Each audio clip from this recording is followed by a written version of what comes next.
Nikita Khrushchev was very different from Stalin, and certainly that left an impact on Russia after his rule ended in 1964. Khrushchev was the first Russian Soviet leader who did not believe, like Stalin did, that war with the West was inevitable. He was the first to begin some form of liberalization in Russia, a restructure of Russian crash industrialization, the war economies to a consumer economy. And so he was forward looking in many ways, but that sense of optimism that he had for the endurance of the Soviet communist system also left us with a particular legacy that is at the forefront of Russian foreign relations today. And that, of course, is the invasion or the annexation or reoccupation, depending on which side you want to look at it from, of the Crimean Peninsula that was carried out by Putin in 2014. And it has a long history, the peninsula, and a number of you have asked me about this issue. So let me try to just sketch out a little bit about this history of what led to this crisis. The modern Ukraine as a sovereign nation came into being in 1991 after the fall of the Soviet Union. This is its border today, including in that bright orange, the disputed territory of Crimea. We can superimpose these borders of Ukraine today over ancient Russia or Rus or Muscovy, as it was known. Russia, essentially, as we know it today, originates in the Ukraine in the sense that, of course, Kievan Rus, the capital, was in Kiev at that time. And again, here you can see the modern borders from that period. We're talking about an early Rurikan dynasty. Essentially, Kievan Rus is founded by Viking Danish settlers who made their way down along the trade routes and intermarried into local Slavic tribes, out of which emerges the Russian Ukrainian ethnicity. So Kievan Rus, as you can see, extended out from Kiev into this region, but was encroached upon from the west by the Polish Empire and from the east by the Mongols, the Golden Horde. And so we can see that essentially by 1240, Mongol invasions have completely occupied the southern region of what is today the Ukraine, while Kievan Rus was forced northwards along these trade routes and eventually became what we know as Imperial Russia, with its new capital at Moscow. And then over this period, Russia, beginning with Ivan the Terrible, began to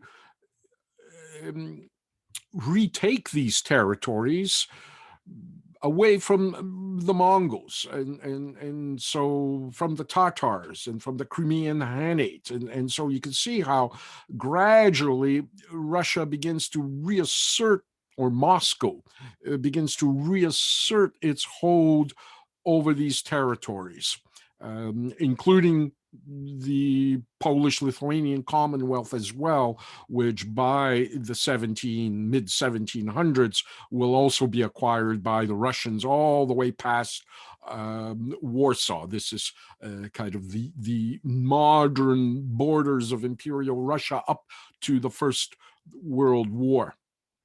The Crimean, it took 7 centuries essentially for Muscovy Rus to drive the Mongols out of that former Kievan Rus territory. The Crimean area itself, right until the end, was held by the Crimean Khanate and was a part of the Ottoman Empire until, again, Catherine the Great will eventually force the Khanate out of that territory.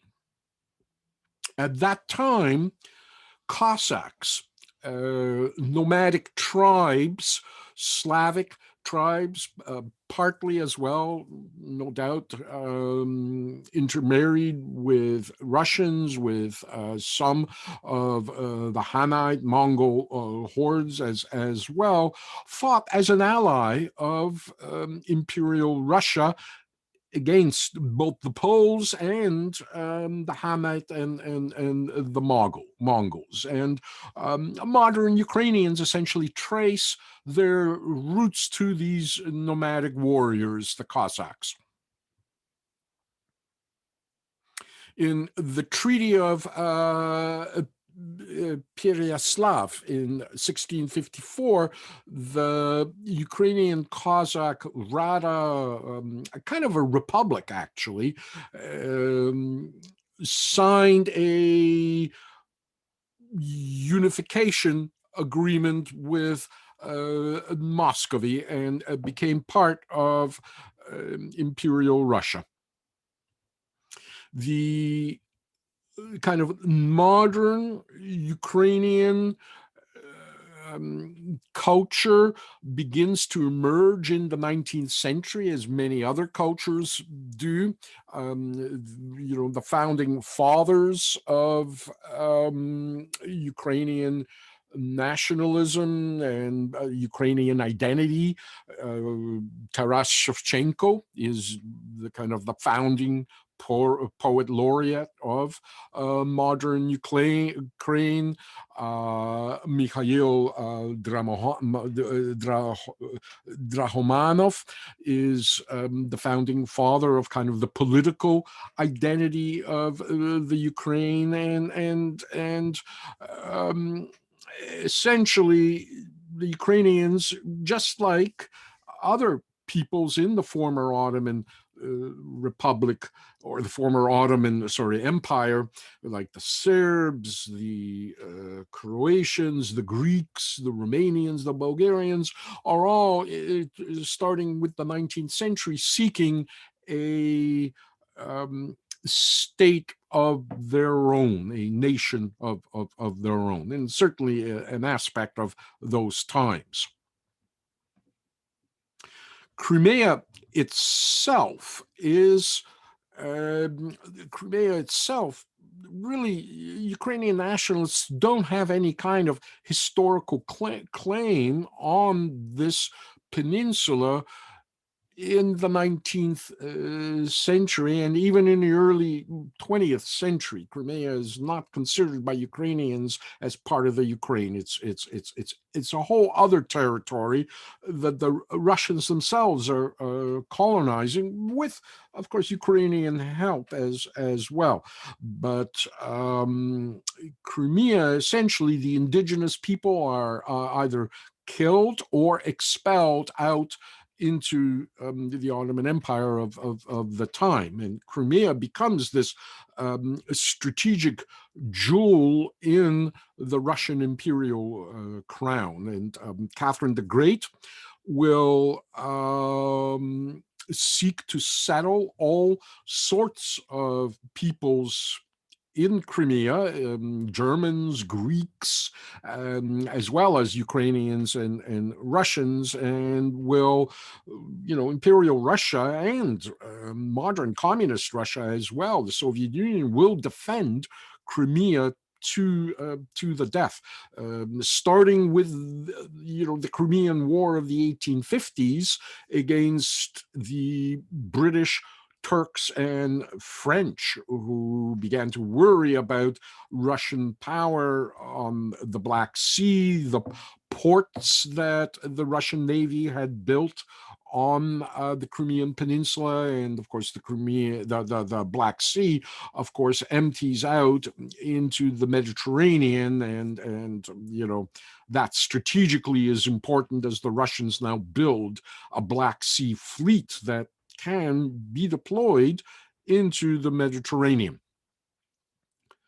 And so this is one of the first kind of, quote, world wars that the Russians are involved with. As I say, Turkey, France, and England allied together attempt to destroy Russian positions on the Crimean Peninsula and in the Black Sea. It's a major war of the 19th century, one that Canadians participate as volunteers in the British Army, and it's one, as you can see, is celebrated here, 1888, at the CNE, with this kind of great evening of fireworks and kind of a diorama of the siege of Sevastopol, where the Russian Navy still has its fleet to this day. It's the first war to be photographed, and you can see the kind of damage that primarily the British had inflicted on the city of Sevastopol and the port. These are photographs by Robert Fenton, universally acknowledged as the first war photographs taken. This is, the Crimean War is considered to be the first modern war, or the first industrial era war, kind of a break between the Napoleonic era of warfare and the modern era of warfare. The four wars in the Civil War in the United States, the Crimean War, the Franco-Prussian War, and the Austro-Prussian Wars are considered the four predecessor wars to World War I. And of course, this is as well where the famous charge of the Light Brigade took place. But it's a war that shapes Russian foreign policy for, nearly 200 years now, certainly 150 years more, 165 years now, I guess. It shapes Russian policy and kind of the strategic importance of the Crimean Peninsula to Russia to this day.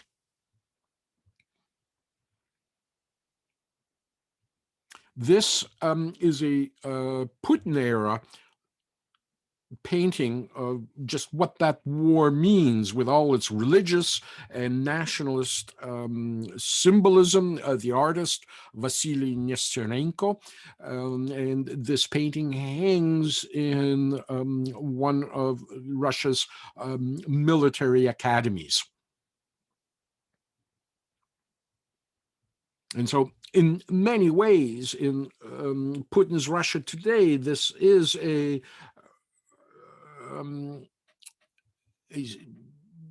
characterized as kind of a war of faith, a war to defend Russian Christian orthodoxy and the Russian nation as well, which under Putin is being very much associated with Russian Orthodox Christianity. World War II, once again, the Soviet Union, Moscow, will defend Crimea to the death. And, the casualties, I think I've described them in a previous lectures, the casualties defending the Crimean Peninsula are astronomical. And so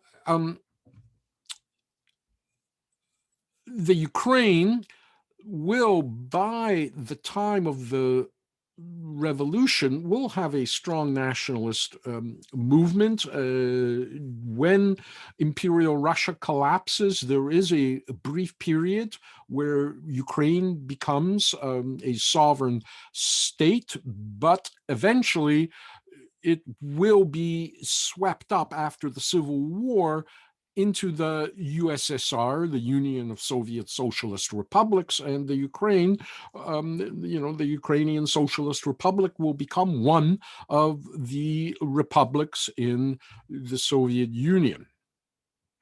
Crimea itself will be an autonomous Soviet Socialist Republic immediately following the revolution. And it will be kept separate from the Ukraine in the way that Moldova is or Belarus is. And Ukraine, as I say, it's its own socialist republic. After the Second World War,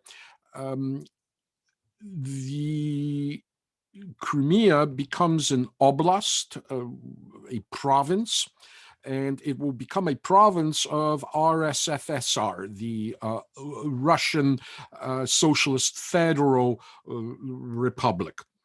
And the Russian Soviet Federal Socialist Republic. So just part of the Russian Republic, which has a little bit of a kind of a super status above the other socialist republics, with its headquarters, of course, as well in Moscow, just as the Soviet Union. But Crimea, as I say, becomes a province of the Russian Republic. It's Khrushchev, who in 1954 is going to transfer the Russian Crimean Oblast from the Russian Republic to the Ukrainian Socialist Soviet Republic. And the transfer by Khrushchev of the Crimean Oblast to the Ukraine has been described as a symbolic gesture, a personal gesture by Khrushchev, marking the 300th anniversary of Ukraine becoming part of the Tsardom, the part of the Russian Empire in the Treaty of Pereyaslav, 1654, as I say, claims made by Ukrainian nationalists did not previously include Crimea in their claim. So it's purely an internal administrative move intended to be implemented and maintained in a Soviet Union that the assumption was that Ukraine would remain an integral state within the Union of, the Soviet Union. Khrushchev, in his optimism, never envisioned a disintegration of the Soviet Union or any scenario where there would be a sovereign Ukraine that would then take Crimea away with it. For him and for Russians at that time, it would have been an unthinkable and an unimaginable scenario. On the 20th of January, 1991, 11 months before the USSR falls apart, the Soviet government now redefines Crimea as an autonomous Soviet Socialist Republic. It restores it back to its autonomous status that it was prior to the transfer under the Ukrainian Republic. And so it is still part of the Ukrainian Republic, but it has an autonomous status within the Ukrainian Republic. And at that point, even as late as January 1991, no one in the USSR was anticipating how rapidly the disintegration of the USSR and the fall of the Communist Party would occur. I mean, it was still unthinkable as late as January 1991. Unimaginable. No one could see really a realistic scenario where that could occur. Of course, 21st of December 1991, as I say, roughly 11 months later, the USSR is dissolved. And as these states begin to leave, Belarus leaves, Moldova leaves, and so does the Ukraine. And it takes with it now Crimea.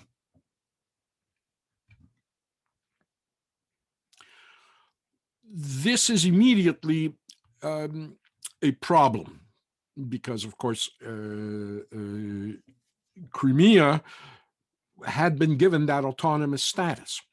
The Supreme Soviet of Russia in January 92 questions the constitutionality of the original transfer.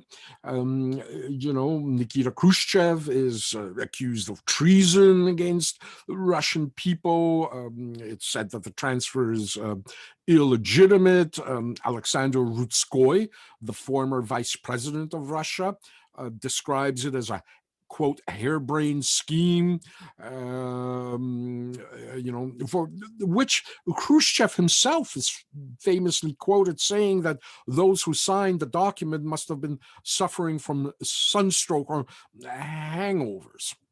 The newly independent Ukraine recognizes and acknowledges Crimea's autonomous state, while the local Crimean Autonomous Republic itself, its parliament, affirms the peninsula's autonomous status as part of the Ukraine. And so Crimea remains within the Ukraine, but it claims to have this autonomous sovereignty. That's May of 1992 now we're talking about. 1994, 2 years later, Ukrainian authorities now overturn and limit the Crimean right of autonomy and sovereignty and gradually begin to restrict it under a new Ukrainian constitution. And so Russia declares this a violation of the original terms of Ukrainian sovereignty under the 1991 agreement. By the time we come to 2001, there is a census in Crimea, and 77% of Crimeans identify themselves as Russians in this census. It's a census carried out by the Ukrainian government, and 90% of residents in the city of Sevastopol identify themselves as Russian in ethnicity. The problems begin in the 2000s as Ukraine begins seeking entry into the European Union and considers as well petitioning for NATO membership.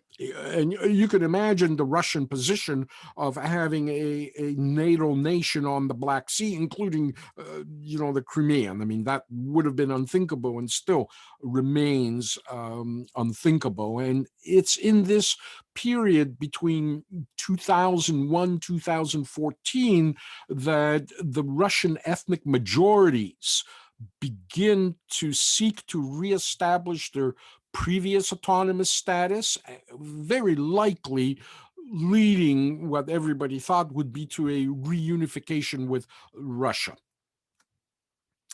You have in February 2014 then the Ukrainian Euromaidan revolution, pro-European alliance.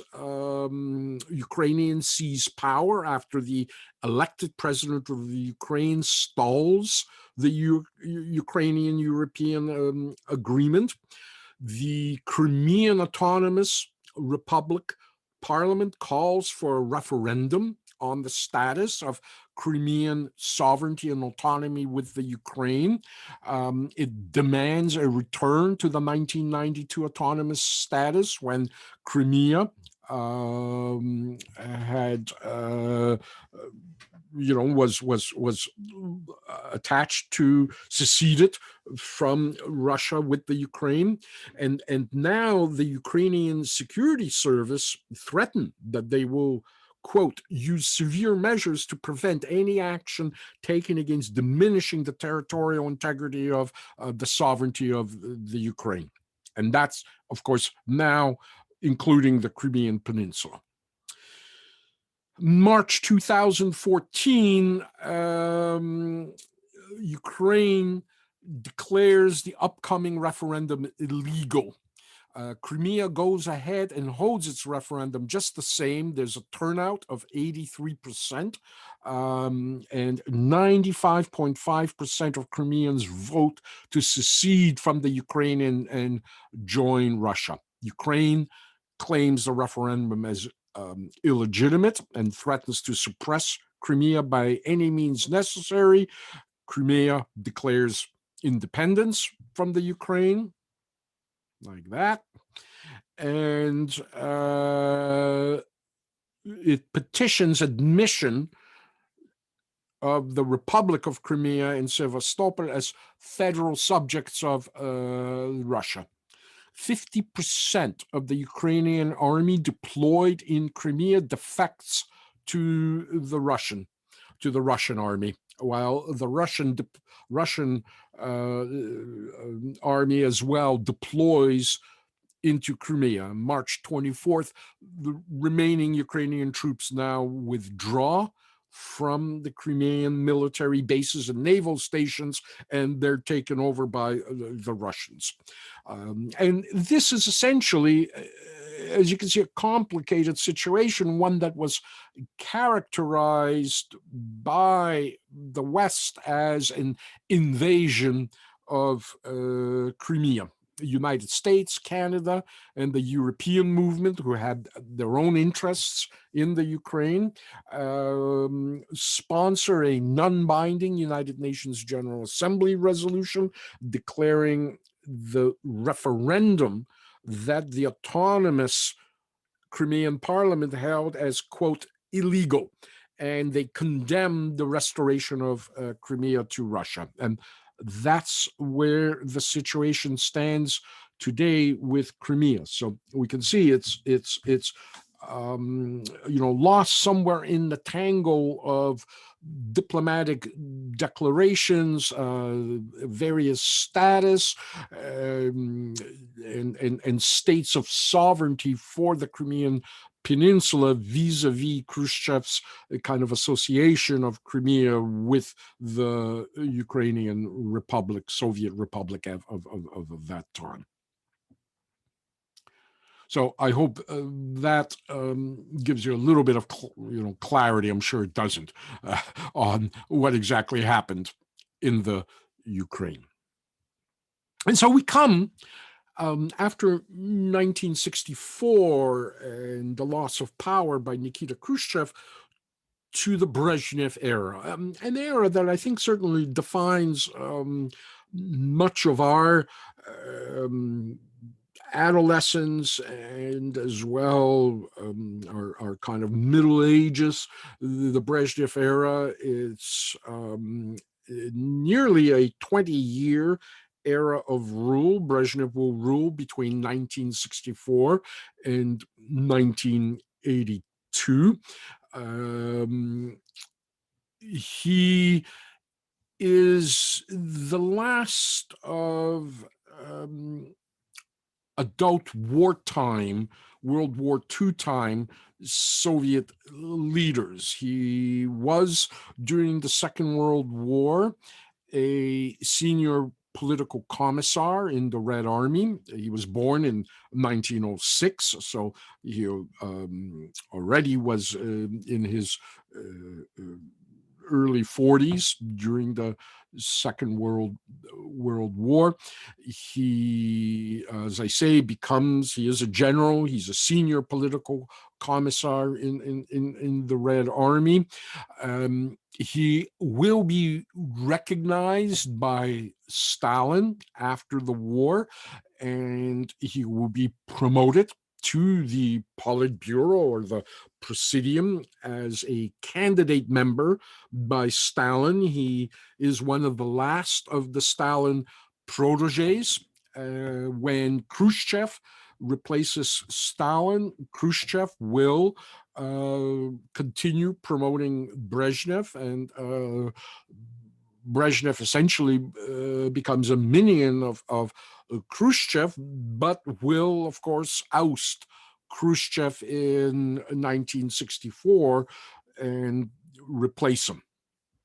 And Brezhnev will consolidate power in the USSR as the party secretary. Often he will be associated with Alexei Kosygin, who is the premier of the Soviet Union, in a kind of a two-state system where Brezhnev essentially is the head of the party, while Kosygin is the head of the government. And of course, the government essentially is a puppet mechanism or apparat of the party. And so Alexei Kosygin, in this kind of dual system, will eventually lose most of his power by 1971, and so throughout the 1970s and into the 1980s, really it is Brezhnev who will dominate the state. Brezhnev is a political technocrat, a gray suited manager, what we would describe, or perhaps what the Russians would describe as an apparatchik, part of the apparatus, a member of the apparatus, an apparatchik Maximus. It's Brezhnev is kind of dull in a way. It's a managerial dictatorship that will become known to the Russians as the stagnation period. The zastoy is the Russian term for it. In a way, it's ironic that the Russians will call this period as stagnation, because, of course, it will end up being probably the most prosperous and tranquil era in Russian history, certainly so far, and so for it to be, named derisively by the Russians as the zastoy, as the stagnation, is ironic, because by the 1990s, after a few years of Gorbachev and Yeltsin, middle-aged Russians will nostalgically miss what they realize was probably the happiest time for Soviet Russia, when communism finally appeared to be actually working, except they didn't realize it at that time. His personality will dominate that era, but of course it's not the charismatic cult of personality like that of Stalin or Mao or even Khrushchev. It is, as I say, a managerial kind of a managerial dictatorship. The era is indeed the most prosperous for Russians of that time, in a sense that they're living a little bit better than at a subsistence level where everybody is now sharing the national wealth. There is a kind of um, shabby, socialist, austere prosperity, if you can understand that kind of concept. Um, Basic needs are almost universally taken care of. Everyone has a roof over their head, clothing on their back, health services, food. Everything is available, but not in abundance. And you can sense it just from images of Russia from the 60s, 70s, and 80s into the late 80s, in fact. And often it's very difficult to tell when a particular photograph was taken. This could have been as easily 1967 as it could have been 1987. There are state-run supermarkets where state-produced food staples are available. Lineups are not really well known suddenly at this point. There is this kind of booming internal market system, particularly, food produce from the agricultural rich southern parts of the Soviet Union. There are, of course, government cooperatives that produce agricultural goods and sell them in these kinds of markets that very much are reminiscent of, the St. Lawrence Market or Kensington Market on the Saturday morning, or the Kitchener Farmers Market. You would see this kind of as density of people, and you'll see lineups in the St. Lawrence Market, kind of the way you can see them here. But you can see there is an abundance evident in these photographs, and the lineups are comparable to those you would see on a busy day at a market fruit stand in Toronto or any Western city. There is a kind of, again, basic kind of affluence that people have that begins in the late Stalinist period and is encouraged by Khrushchev as Khrushchev begins to try to take the Soviet economy offline from military production into consumer production. And certainly under Brezhnev, it begins to boom. I would describe this as a typical Russian apartment by what I was seeing, certainly in the 1980s.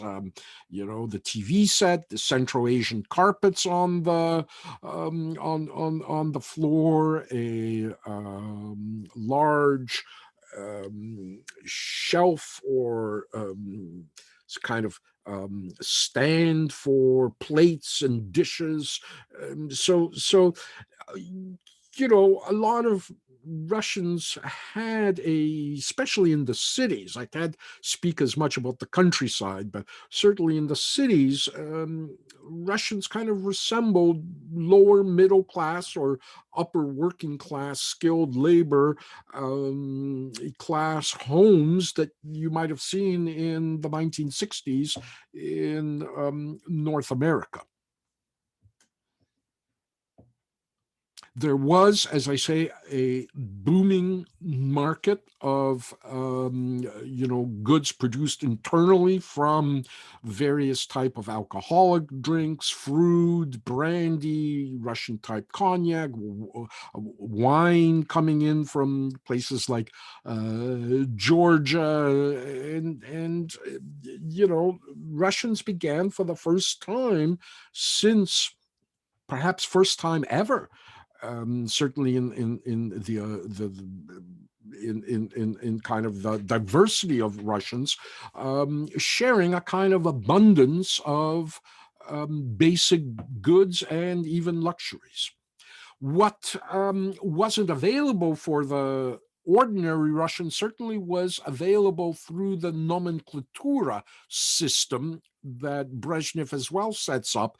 The higher you were in the Communist Party, you would also have access to certain goods and varieties of goods that average Russians might not have access to. A greater selection of hats, or a greater selection of clothing, Western goods, which were sold in these kind of anonymous stores hidden away behind apartment facades, and you would have to show your Communist Party card to get entry to them. So Brezhnev, it wasn't an equal sharing of wealth. There was a core within the Communist Party that had it a little bit better than your average Russian. But overall, when you look at street scenes, you can see again, a world that resembles, and in fact, that's the impression I had when I first traveled in Russia in the 1980s. It was very reminiscent to me of the era when I was growing up, of the 1960s in Toronto, as the industrial era here was fading and the factories were beginning to disappear, but there was still this kind of industrial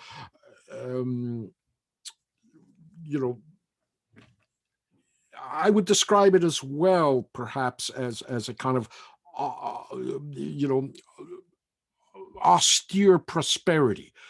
It was an era where running shoes essentially were only four kind, right? High top, low top, black or white. The canvas Converse running shoes, those were the only kind I remember in the 1960s going to school. And Russia was the same way. You had, maybe a choice of four different shoes and nothing else. Because what the Russians did not realize is, of course, they imagined the West being far more prosperous than it was actually in the 1960s. And while statistically it might have, when you look at these photographs of Russia, it's difficult to tell whether this picture was taken in 1967 or 1977 or 1987. That is why precisely I think when I did get to Russia in the 1980s, it did feel like it was still locked in the 1960s in this kind of way. So maybe that certainly inspired that term stagnation. Indeed, Russia kind of remained stagnant in the 1960s for 3 decades of Brezhnev. There was, as I say, a incipient consumer culture. People had televisions, people had radios, people had fridges, people bought cars. It was, again, politically a stable era in Russia, and as I say, many Russians to this day still feel, especially as I say, those who were, growing up in that period prior to the Gorbachev revolution, have a great nostalgia for this period and miss it. Indeed, it was this kind of socialist, affluent period that many Russians to this day miss in the kind of dog world that comes with the collapse of communism. It's not to say that you didn't have poor and marginalized people in Russia. Russia had its ghettos, its Detroits, its bad neighborhoods, places where people lived worse than the average middle-class Russians. There was a kind of support system. There were, for example, right into the Gorbachev era, these kinds of state-run cafeterias where an individual could get dinner, lunch, or breakfast in a state-run cafeteria. It would be food like the kind of food you get in the cafeteria or, in the hospital cafeteria, but it was available. One of the things that Russians probably lacked most was privacy. Apartments still were the ultimate goal, to get your own apartment that you didn't have to share. And people still lived in communal apartments, although again, when I arrived there in the 1980s, Russians insisted on taking me to see a communal apartment, and inevitably it would be a 40-minute drive to some remote location where I, would meet people living in a communal apartment. Again, I can't say for the countryside, but certainly in the big cities, communal apartment life became rarer and rarer with the decades of stagnation. There were certainly, again, disparities between the countryside and the city, obviously, as this photograph by Sergei Chilikov demonstrates, and the previous photograph was also taken by Sergei Chilikov. He kind of juxtapositioned people in his portraits, kind of showing some of the kind of non-socialist disparity that continued to persist in Brezhnev's Russia. Women made their own clothing. Women, for example, had an amazing ability to look at a Western fashion magazine. Vogue was worth even more than a Playboy magazine in Russia, if you could smuggle it in there at that time. And often young women could just dress themselves on their own sewing machine, just cutting the material, remarkably recreating some of the dresses and clothing that they see in kind of high-end fashion magazines out of Soviet material. So people were very, very resourceful. And so it's, I think, a good time for many Russians, despite the, again, disparity of any industrial society to this day, whether it's Western or socialist. Culture was essentially, during this Zastoy, stagnant. It was, the days of the Khrushchev thaw were over. Bland, kind of polka-like music, estrada, nightclub kind of acts dominated official Russian culture and Russian television. Anything that was not the norm would have been essentially hidden away, not necessarily prohibited, but Russian musicians who may not quite toe the line and may have a political message just found themselves essentially marginalized, not even necessarily prosecuted. The state and the Communist Party had a deep grip on Russian youth, on the Russian structure. You went, as a child, you joined the Russian Pioneers, the Soviet Red Pioneers, kind of like the Boy Scouts. And then once you became a teenager, you were promoted to the Komsomol, the communist youth, communist Molotov, and eventually you could become a candidate member of the Communist Party, and then a member, and rise up with skill and talent in the Communist Party. The rule of the party was deep. It was all encompassing.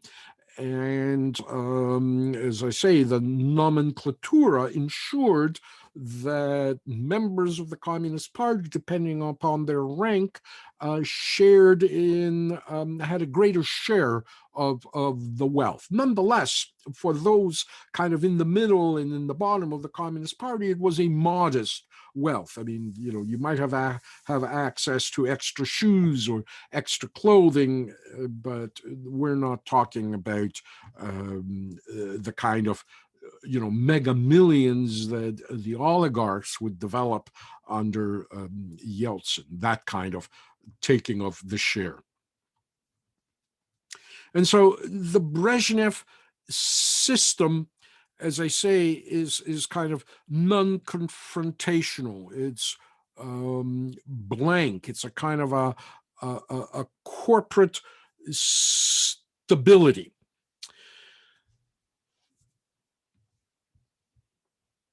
Artists,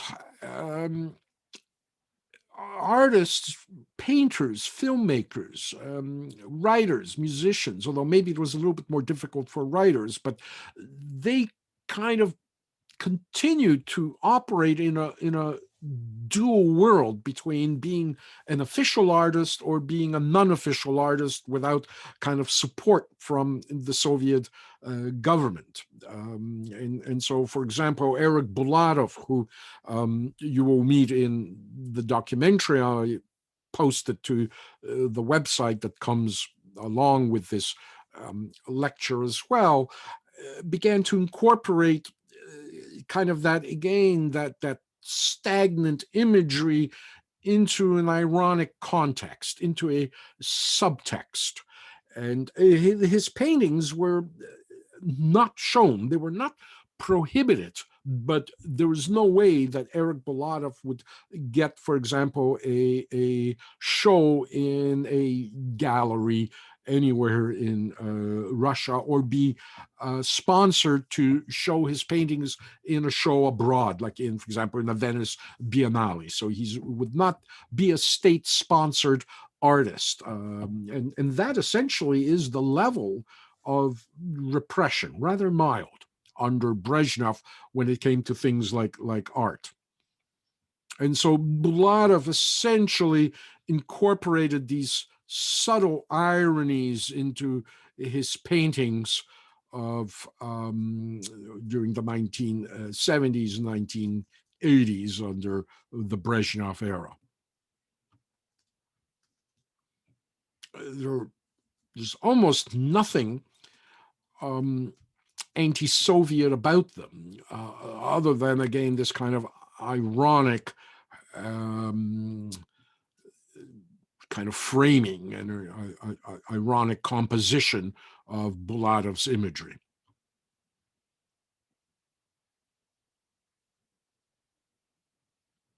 Bulatov and many artists of that time would write about having kind of dual personalities. There was their official personality when they were outside their home and away from their friends at work or in official engagements. And then there was the second personality, the one that they had at home with their friends. And many Russians talked about living this kind of dual life, that there were almost dual societies, kind of acknowledging their own existence, yet at the same time acknowledging the existence of a kind of an official behavior that is required of you when you're in public. And in many ways, we can describe our own lives in Western societies as similar. We have a kind of a private life that we have with friends that we trust, that we may not share publicly where we work. So it's not necessarily something that was uniquely Soviet. But artists, particularly filmmakers, felt that they could work and did work expressing themselves in kind of subtextual ways. And so again, I'll let Eric Bulatov speak for himself in that documentary that you can look at after this lecture. There is a somewhat half revival of Stalin.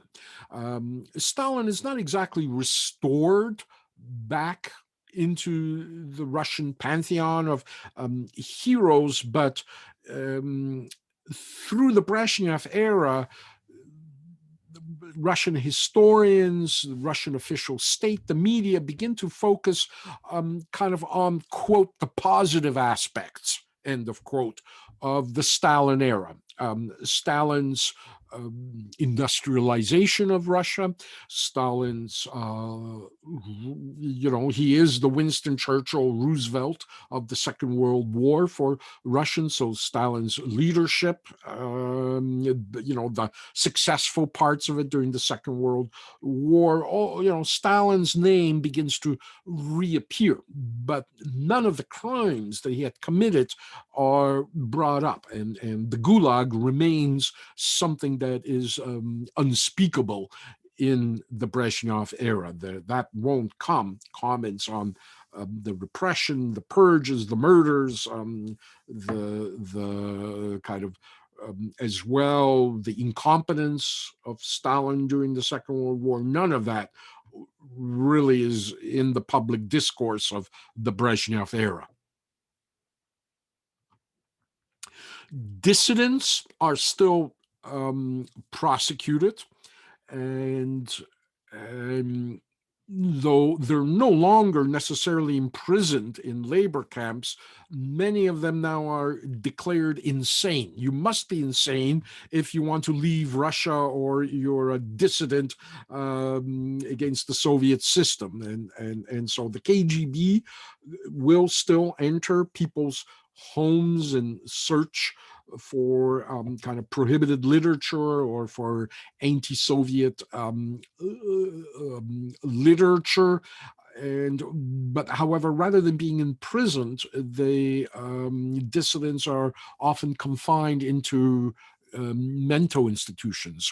Some who have actually lived in the 50s and had been imprisoned in the Gulag actually describe being imprisoned in the psychiatric facility as much worse than the Gulag, being kind of also subjected to drug therapy, electric shock therapy. So it was still a brutal repression of dissent and dissidents, but certainly the death penalty was no longer inflicted, and neither did they serve these long terms in forced labor camps where they were worked to death. That was over.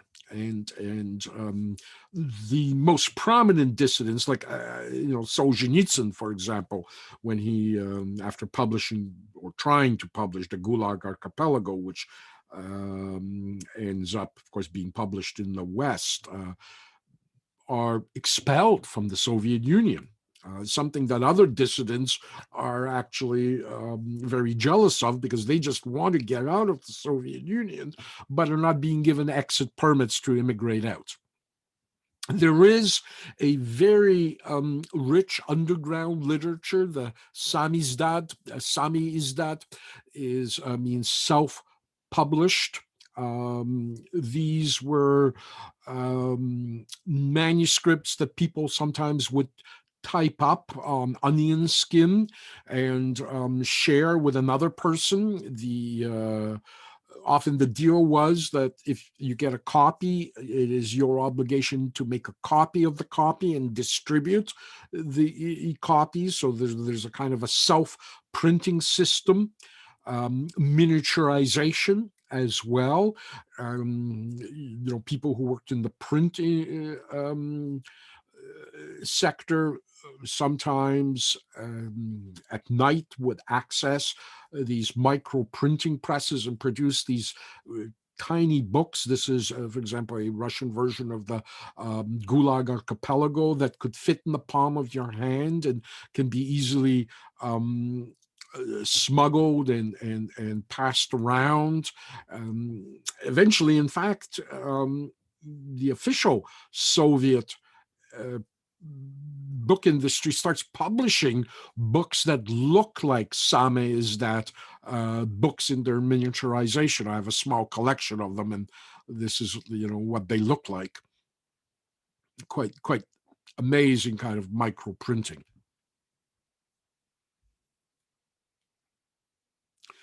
So Brezhnev, throughout this era, remains very stable and solidly in control and personally at the top of the nomenclatura hierarchy of secret wealth and corruption. He personally at the top lives very, very well, way beyond the way Stalin or Khrushchev lived. He enjoys yachting on the Black Sea with family and friends. He pads about on his yacht in slippers, handing out drinks. He loves snowmobiling in the winter. He has a hobby. He collects cars. That's not a hobby many even Westerners can allow themselves, car collection. But Brezhnev will, of course, become an avid collector of cars. Here he is with his family. His family, of course, particularly his daughter Galina, who here you can see dancing on the table, live very well under their father's regime. And of course, visiting heads of state very quickly catch on that Brezhnev loves collecting cars, and of course, every state visit, they bring a gift of a car to Brezhnev. So he had a whole collection of high-end cars. Particularly, he liked German cars, and of course, Willy Brandt will give him a Mercedes. Nixon gives him a Cadillac, and Brezhnev loved driving these cars around. And in fact, he acquired such a large collection of these kind of premium end cars that recently there was a show in Russia, an exhibition of Brezhnev's car collection that people could come and see. There was a wonderful collection again of high-end cars from the 1960s through the early 1980s. He loved hunting as well. He had all this property on which he would hunt and live kind of a life of a rural gentry, again with his friends and close associates. He would host, of course, visiting dignitaries as well. Here you can see Henry Kissinger, of course, who's the architect of Détente under Nixon, visiting with Brezhnev at some hunting lodge. He essentially lived the good life and enjoyed it. So it certainly was much more sociable than Stalin was, and less prone to the kind of paranoid quirks that he had. And he certainly didn't kill his friends off in the way, almost at random in the way Stalin did. So there was a sense of, again, stability and trust between Brezhnev and his various minions who shared the power with him.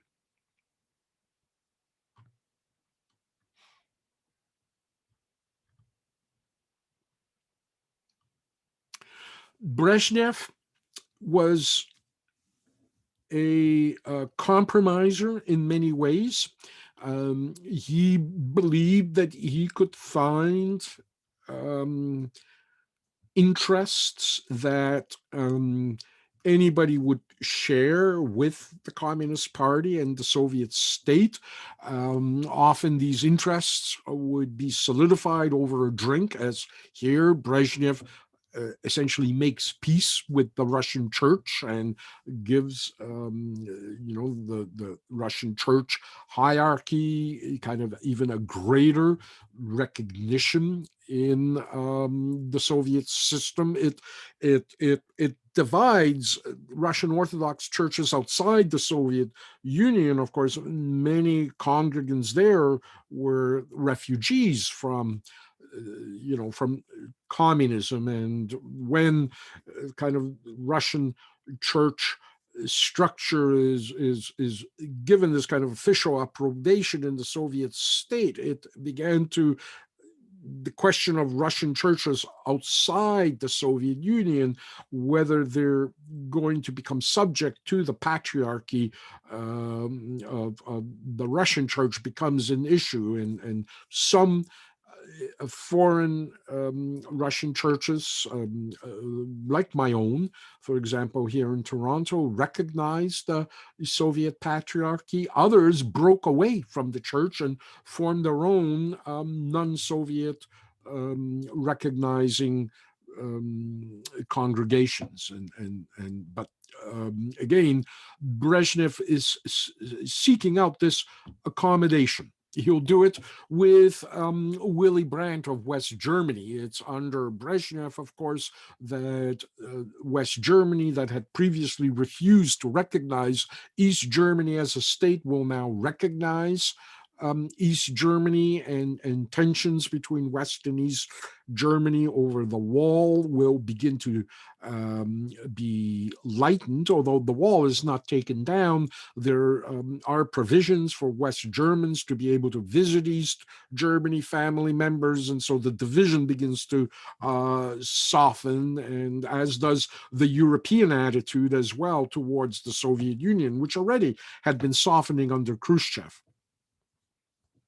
So he's seen, as I say, as a wise, managerial, stable leader in his epoch. He, however, still wields an iron hand when it comes to the curtain, the iron one. And of course, as Brezhnev begins to have this kind of stagnant, moderate government, some of the Iron Curtain countries begin to again test Brezhnev, as they tested Khrushchev in 1956, when Poland and Hungary were going to go their ways. And in this case, it's Czechoslovakia in 1968 under Dubček, who begins, very reminiscent of what Gorbachev is going to do, this campaign to modernize and democratize communism in Czechoslovakia. And the response with Brezhnev was a resounding "niet," no.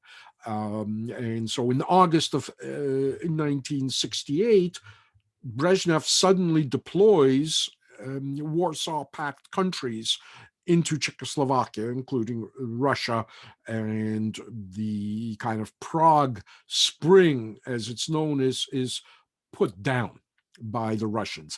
Not as violently as it was in Hungary, partially because the Czechs really didn't revolt to the extent as the Hungarians did, and perhaps because they learned a lesson from the experience in Hungary.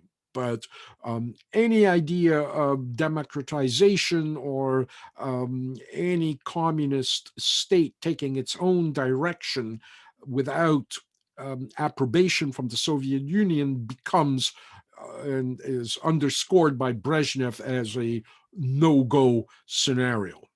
In fact, it becomes known as the Brezhnev Doctrine, where a threat to socialism in one country is a threat to socialism in any other countries. As Brezhnev says, when internal and external forces hostile to socialism attempt to turn the development of any socialist country in the direction of capitalism, it becomes a threat to all socialist countries. It's a kind of inverse of the American domino theory. When one country turns to communism, it becomes a threat to other capitalist countries. That brought the United States into, of course, Korea and into Vietnam. It's almost the same doctrine, the kind of Soviet Brezhnev version of the domino theory. Brezhnev, of course, is a supporter. One of the reasons that the United States doesn't particularly go ballistic over Russia's, the Soviet Union's incursion into Czechoslovakia is, of course, the United States itself is deep in the Vietnam War and trying to get out of it. And they need Russian help into getting out of Vietnam because the Russians themselves are supporting North Vietnam in a bid to keep China out of North Vietnam. Ho Chi Minh and historically Vietnam had always had antagonistic relations with China, so this played very well into Russian hands as well, keeping China essentially contained within its territory and out of Vietnam, although certainly Ho Chi Minh played both the Chinese and the Russians, but the majority of support for the North Vietnamese army came from the Soviet Union at that time, and the United States knew that, and the United States was, under Nixon, hoping for a exit out of Vietnam, and they needed Russian help to do that. And so certainly Lyndon B. Johnson and Nixon did not take much umbrage with the Russian entry into Czechoslovakia. Here you can see some of the Russian weapons, like this SAM, surface-to-air missile, built in the Soviet Union and supplied to Vietnam. What had been going on since 1963, essentially, since the Cuban Missile Crisis, where the two countries, the United States and Russia, almost come to war, is the process that will become known as Détente, a kind of reversal of all the tensions in what we could describe the first Cold War, the one that went from roughly 1947 until the Cuban Missile Crisis to 62. And both sides realized how close they came to wiping out human civilization in a thermonuclear war that would have poisoned the globe, and how heavily armed they are, and that a mistake is in the works and could endanger the life of both societies. And so they begin seeking some sort of political, diplomatic accommodation and a kind of slowdown of the weapons race and the deployment of nuclear missiles. By now, both sides have reached a level known as MAD, M-A-D, mutually assured destruction, that if one country deployed missiles, the other country would have enough time to deploy its missiles, assuring that both sides will mutually assure their own destruction. And so Nixon and Brezhnev really hit it off well together. They just get along famously. And Russians and Americans begin developing now these gradually closer relations, which at first are seen kind of in cultural exchanges as the Bolshoi Ballet begins to arrive in the United States. The Red Army choir is singing in the U.S. on a tour. Meanwhile, Elizabeth Taylor is making one of the first American films to be shot in Russia, The Bluebird in Leningrad, and the future is now looking good toward a kind of future that Roosevelt and Stalin first talked about when they met in Tehran in 1943, where both countries would prosper in trade relations with each other. Brezhnev also, of course, is cornered by Nixon, by Nixon's mutual kind of bilateral approach to the East, to communist China and Mao Zedong at the same time. Ping pong diplomacy. And this is particularly a pressure on the Soviet Union in the sense that, of course, China and Russia had become adversaries since the Khrushchev era. Khrushchev, by 1959, had offended Mao Zedong. Mao Zedong thought Khrushchev, as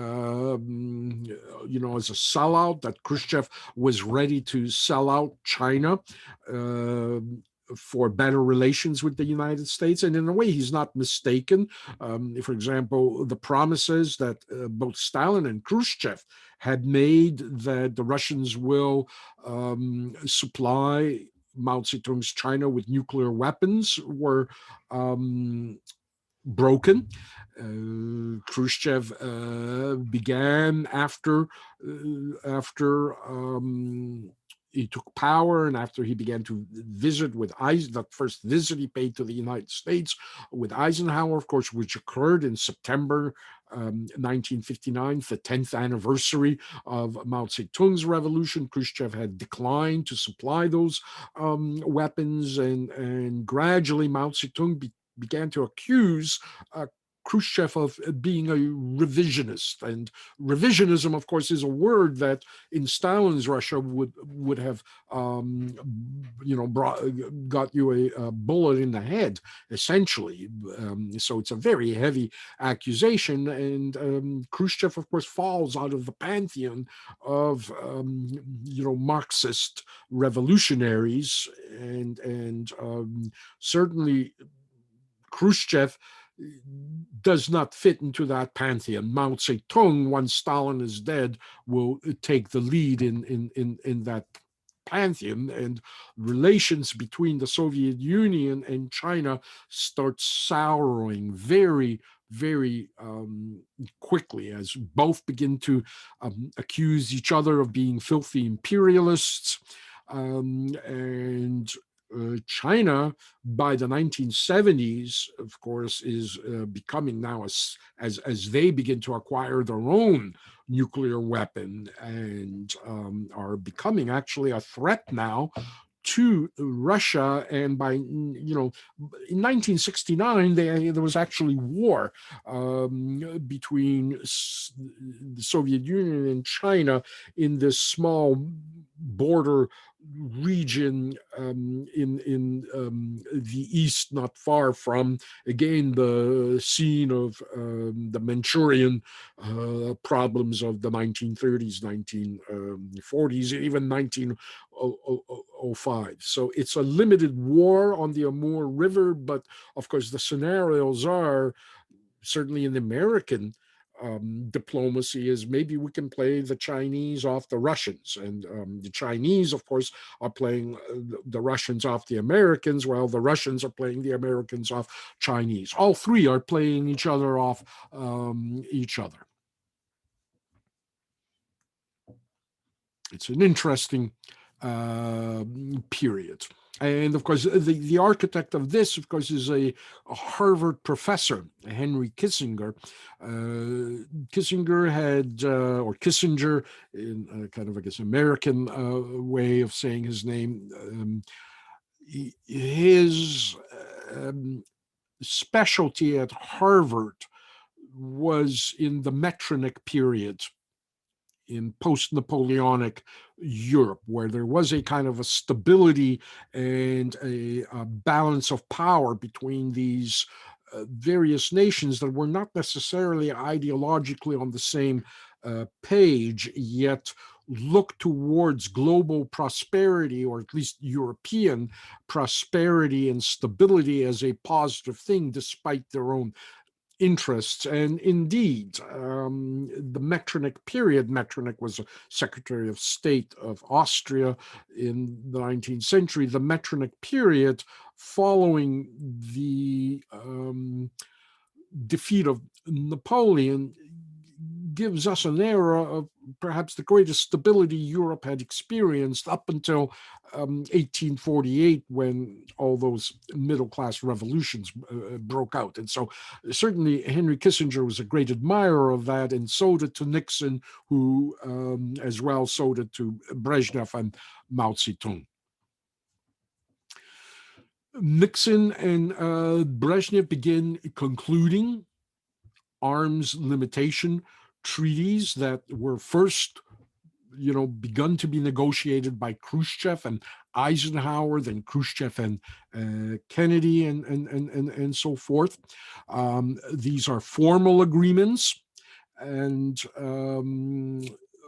this is the moment that. Remember, Nixon introduced Khrushchev to Pepsi in 1959 on a visit to Moscow. This, of course, period is the beginning of bringing Pepsi into Russia, this kind of symbol of the United States.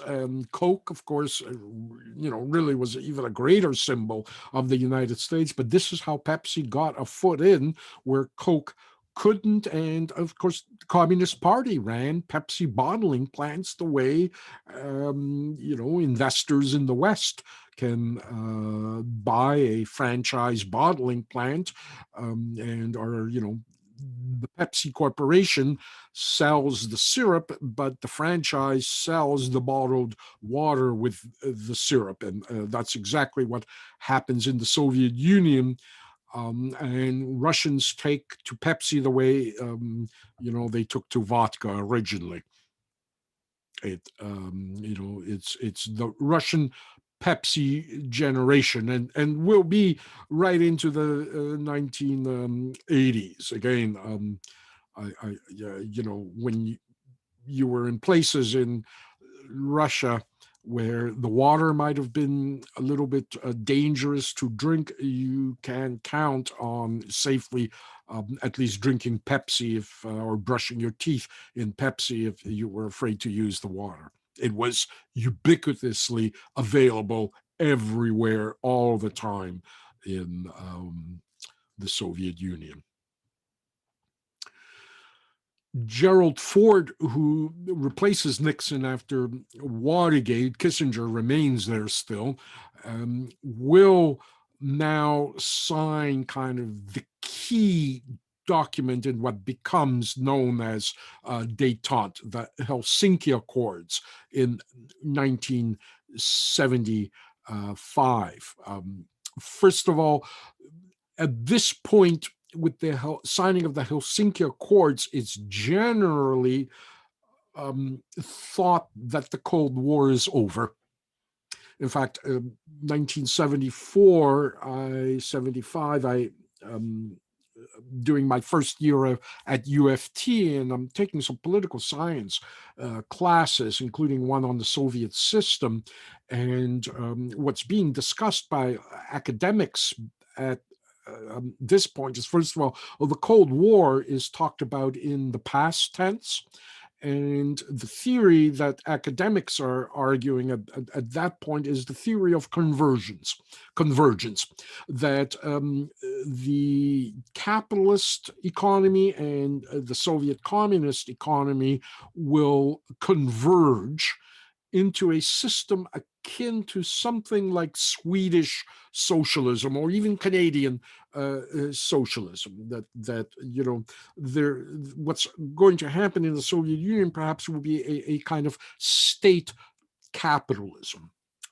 NATO countries and Warsaw countries start working together for kind of a security kind of security prerogative in Europe. NATO officers are deployed to Warsaw Pact countries as military attaché. Warsaw Pact officers observe NATO war games as military attaches. There's a kind of a pledge to work for peace, economic, and cultural cooperation.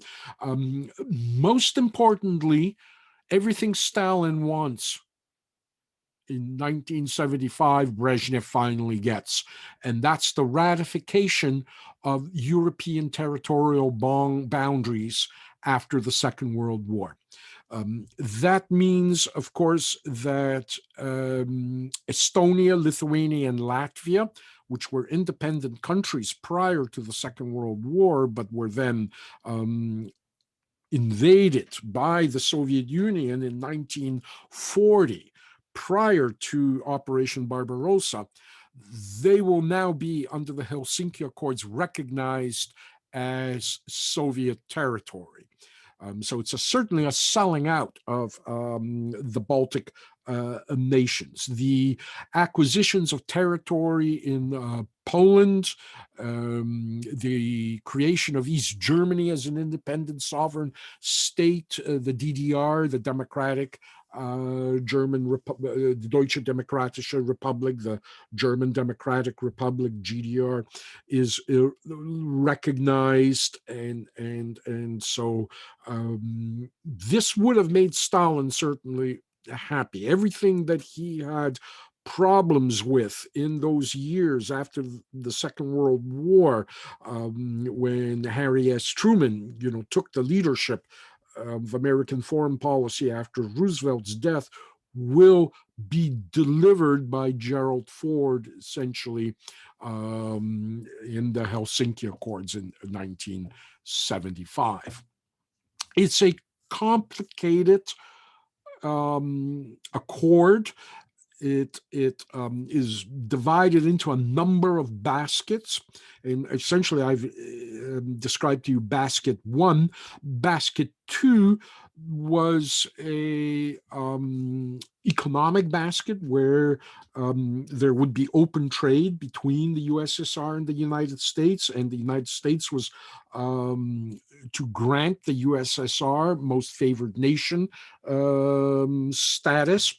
And that too was tied to basket three, which involved democratization and human rights and the right of immigration to be recognized by both countries, including the United States. And of course, the Russians were very happy with basket one and basket two. Basket three is going to be, they were less happy with that. That was going to be a kind of pesky, problematic issue for the Soviet Union. As the problem partly here, of course, remains an ideological one. As Brezhnev is signing these, history-making accords, the Helsinki Accords, he has the same problem that Khrushchev had back in the 1950s when he was trying to make way with the Eisenhower administration and warm relations with the United States back then. And that's, of course, the ideological issue of the Soviet Union being a vanguard of colonial anti-imperialism or anti-colonial anti-imperialism. And so as Brezhnev is cutting deals with the United States and President Ford, he's also cutting deals with, for example, the Cubans, and sowing all sorts of mischief that he cannot but sow if he is a true communist and a true revolutionary, as the Marxist ideology behind Soviet communism requires, and as well if he is to maintain his supremacy in the communist world when it comes to Mao Zedong's claims on it. And so Brezhnev, of course, extends the relations that Cuba has with the Soviet Union and continues, of course, supporting Castro throughout the blockade that the United States had put Cuba under. And not only that, he begins as well in engaging in worse mischief than just supporting Castro off the coast of Florida in Cuba. At issue is Angola in Africa. As the Portuguese begin to depart from Angola, there is now a vacuum, and a number of factions begin to fight with each other, including a incipient Marxist faction. Every country in Africa in the 1950s has a Marxist communist movement among the anti-colonial movements in it, and certainly the one in Angola by the 1970s is a robust one. American satellites in 1975 begin to detect the presence of baseball fields in Angola. And these baseball fields, when the satellite imagery is redirected into those areas to see what else is there, they begin to see that these baseball fields are often situated near military installations and near missile batteries. And of course, the problem for CIA analysts is that baseball is not a game that's played in Africa. Soccer and cricket are the games. And so who the hell is playing baseball in Angola? And the obvious answer is the Cubans are.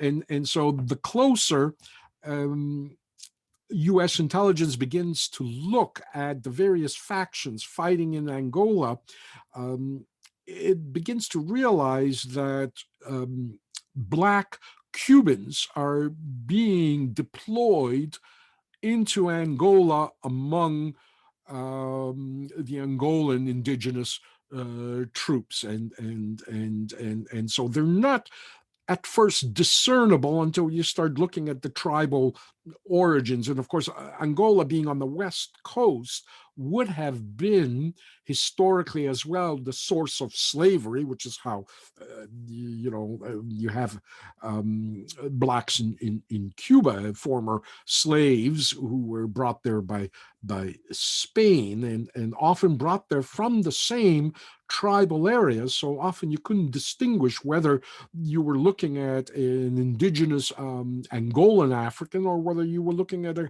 Cuban-born African, former, a descendant of Spanish slaves in what was Spanish Cuba. So it's very clever hiding these Cuban troops within the Angolan army, and as well here you can see, a clearly number 9238 is a Soviet supervisor, and then you have a combination of Angolan trained armored troops with indigenous Angolans being trained to operate this tank.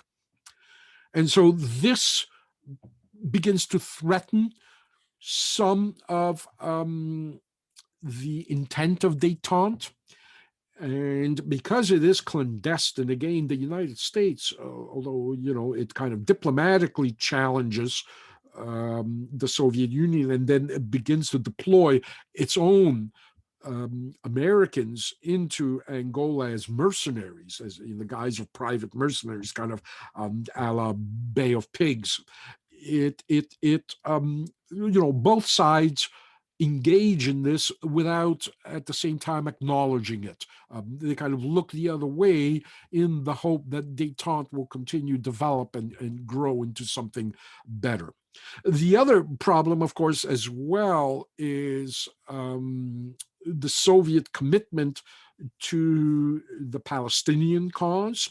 In Egypt, although Nasser will eventually kick out the Russians and replace them in Egypt, but in other regions, the Soviets continue supporting the Palestinian movement and other revolutionary movements that begin to emerge post-Vietnam out of kind of the Vietnam European anti-Vietnam War protest movements that don't go away once the Americans leave Vietnam. They begin to metamorphosize into these radical terrorist groups, like, for example, in Germany, the Red Army faction, or the Baader Meinhof complex, a kind of middle-class terrorist Marxist group that is supplied with arms out of essentially out of East Germany, very easily smuggled across the border from East Germany into West Germany, and so you have this terrorist movement there that begins as they start kidnapping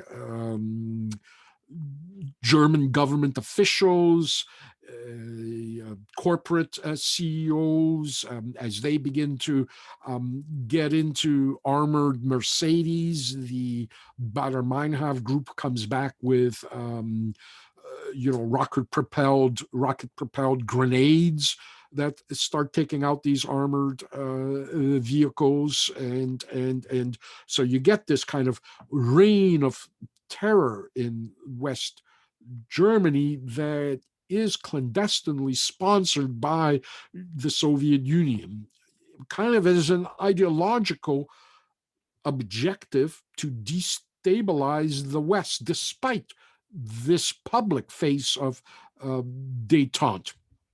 And so as Warsaw Pact military attaches are exchanging visits with NATO military attaches, German terrorists are attacking NATO headquarters. They're hijacking Lufthansa planes. And so West Germany indeed goes under this reign of terror, as does Italy under the Red Brigades as well. This also is an aspect of the 1970s, the late 1970s, as the Red Brigades in Italy will kidnap the Prime Minister of Italy, Aldo Moro, and murder him. They will kidnap a NATO general in Padua and hold him hostage. You have Action Direct in France. You have the ETA Basques, and as well the Rengo Sekigun, the Japanese Red Army.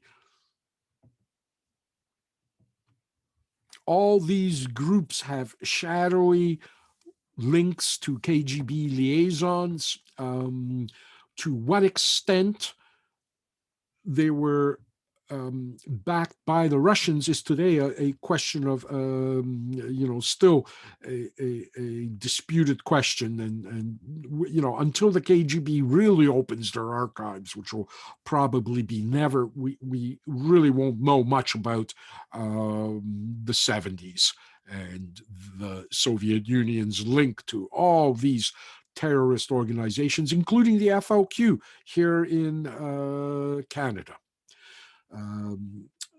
Brezhnev, of course, is meeting with other troublemakers like Gaddafi, and in fact, Putin will meet with Gaddafi as well. So that's going to be nothing new. And they as well facilitate these weird alliances. For example, of the Rengo Seiki-gun, the Japanese Red Army, with the Marxist Popular Front for the Liberation of Palestine, who attacked the Lod airport in Israel. The Japanese attacked the airport there, kind of, using their Japanese passport to almost bypass Israeli security that did not imagine Japanese tourists acting on behalf of a Palestinian cause. The IRA in Ireland as well has a lot of Eastern European weapons and begin to work together with the Palestinians. They train in Palestinian camps. Palestinians themselves trained in camps, some run by the KGB. And so you get this kind of weird PLO, IRA, one struggle, RPG fusion of movements. Plus pirates, freelancers, like Ilich Ramirez Sanchez, a Venezuelan who is essentially brought up by his parents as a communist in Venezuela. He's named Ilich for Lenin. He will eventually end up studying at the Patrice Lumumba Friendship University in Moscow, where he is recruited by the KGB, but the KGB is not very happy with his kind of state of mind and rebelliousness, and eventually Carlos becomes Carlos the Jackal, the kind of notorious freelancing terrorist in Europe.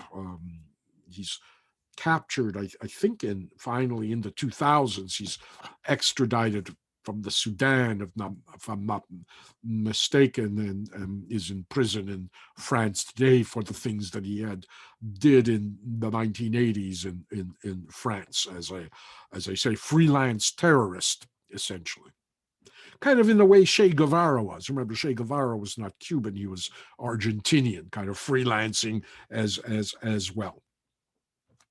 By now, Jimmy Carter is president in the United States, and Jimmy Carter now tries to close the final baskets, deals that the Helsinki Accord provided for.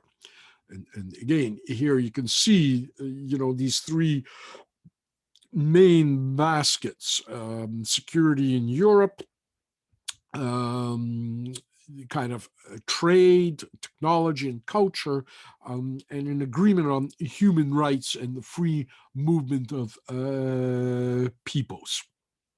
And Gerald Ford, each basket is dependent on the other one, and Gerald Ford described basket 3 as the ticking time bomb placed in the heart of Europe.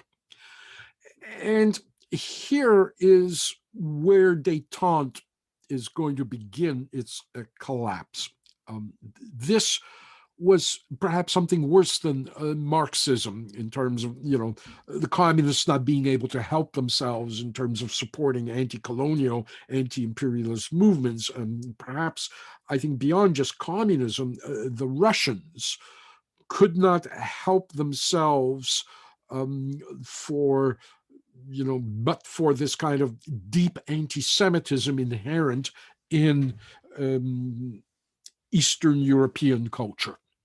And the problem was the so-called refuseniks, Russian Jews who demanded exit visas so that they can settle in Israel or the West, and the Russian reluctance to let them go.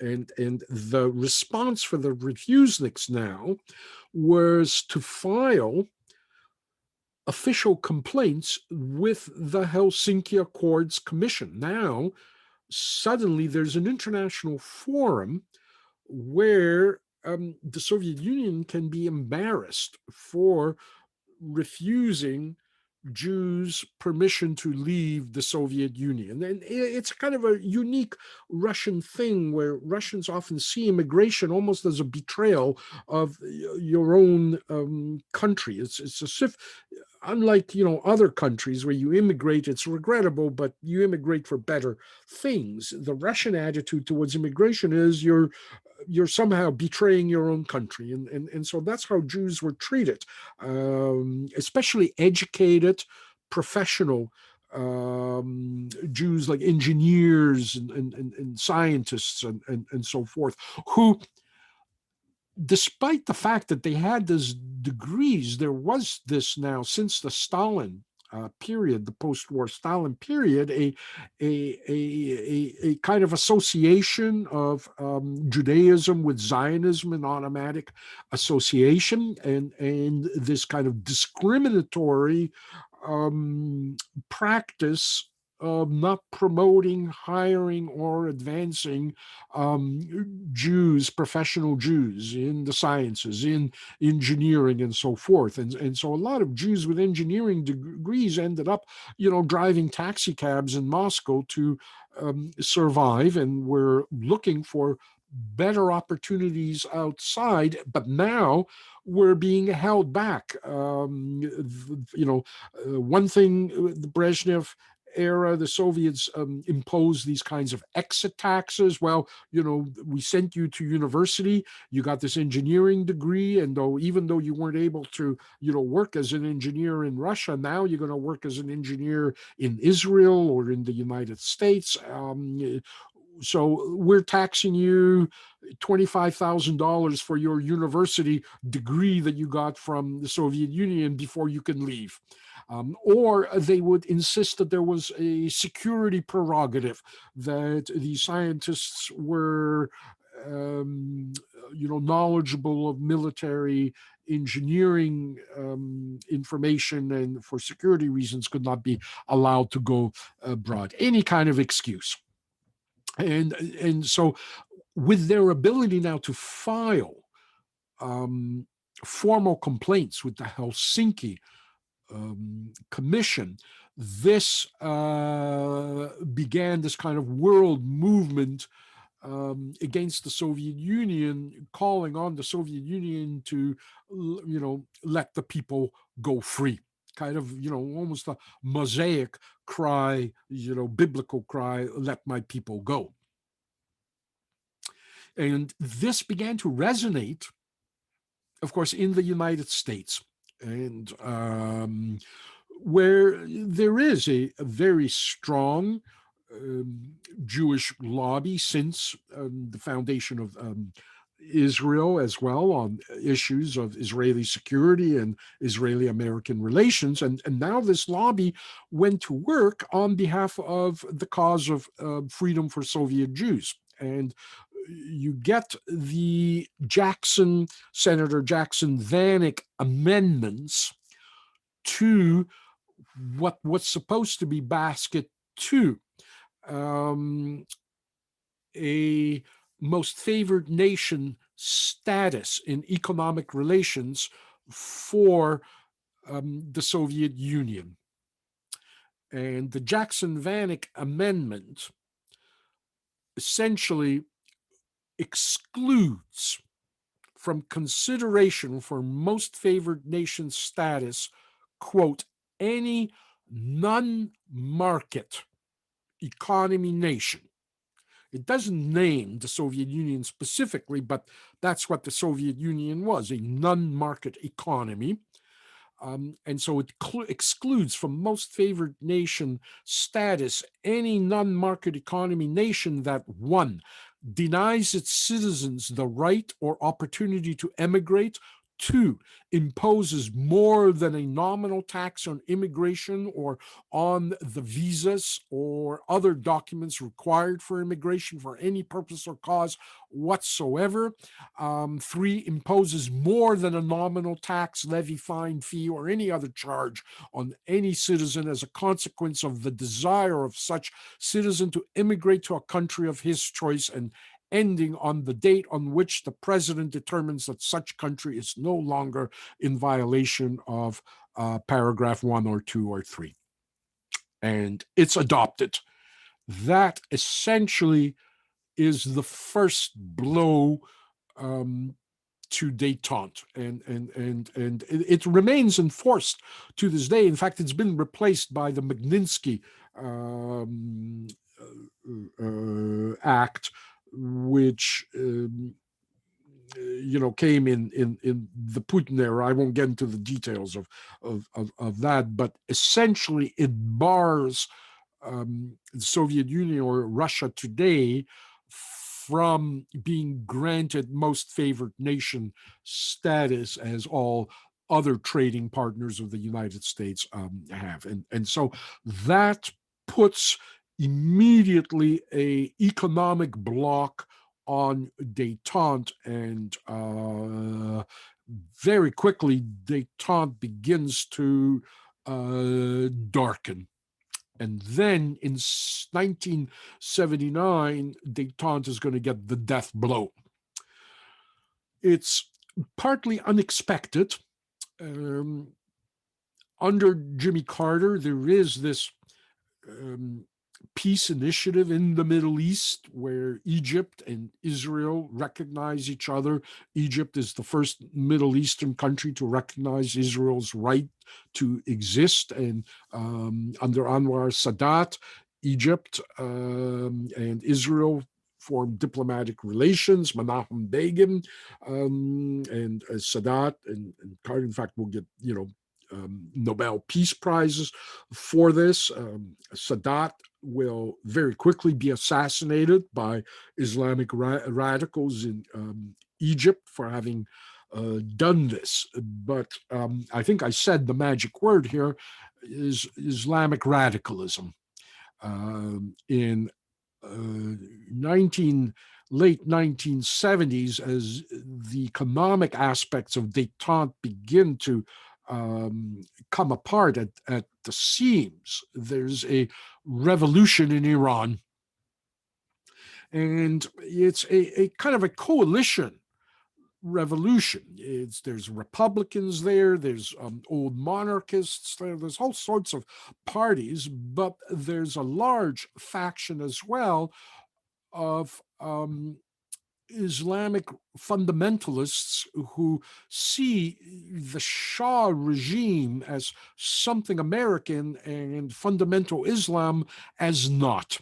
And so in kind of seeking a self-identity, a pre-Shah or post-Shah self-identity, many Iranian revolutionaries turned to the Ayatollah Khomeini and to fundamental Islam. And after this coalition revolution brings down the Shah regime, Khomeini will return to Iran very much the way Lenin returned to the Soviet Union, to Russia, actually, after the Kerensky Revolution. And Khomeini will then launch the Islamic Revolution, where he will overthrow all the other revolutionary parties and see the Islamic fundamentalists will seize power. And in 1980, you get the hostage crisis and everything that involves, and the rise of the Islamic Republic, the first kind of radical Islamic state to come into existence. Although we may argue that Gaddafi actually was the first, but Gaddafi never characterized his state as a kind of Islamic state in the way the Shiites of Iran did. And so, in 79, you get the emergence of this massive, radical Islamic state that suddenly seizes power and becomes a state. And it surprises everybody all around. And it's what we don't realize at this point. We see it kind of as, Islamic radicalism. What we don't realize is that, of course, this was Shiite Islamic radicalism, and it alarmed not only Western states, but it alarmed other Sunni Islamic states that were either secular or, religious in the way Saudi Arabia was. This kind of conflict between the Sunnis and Shiites is going to overtake us, and eventually we're going to get sucked into it, and partly because of the Russians and what's going to happen next. The Shiites, of course, are a minority. They make up maybe 15 to 7% of Islam around the world. We're not exactly sure the exact number, but they're seen as heretics by fundamental Sunnis, like the Saudis, for example, or the Pakistanis. And we can see that there are Shiite enclaves in Iraq, which of course is the basis of the coming of ISIS some 30, 40 years later, and in Afghanistan as well, which is, of course, the basis of the problems that are going to come next. And so this emergence now of the Iranian Revolution and an Islamic State from it immediately puts Afghanistan in the bullseye of Russian paranoia and fear. What everybody, including the Russians now, begins to worry about is again that domino theory that revolutionary, fundamental Shiites from Iran will inspire Shiite revolutions both in Iraq and in Afghanistan.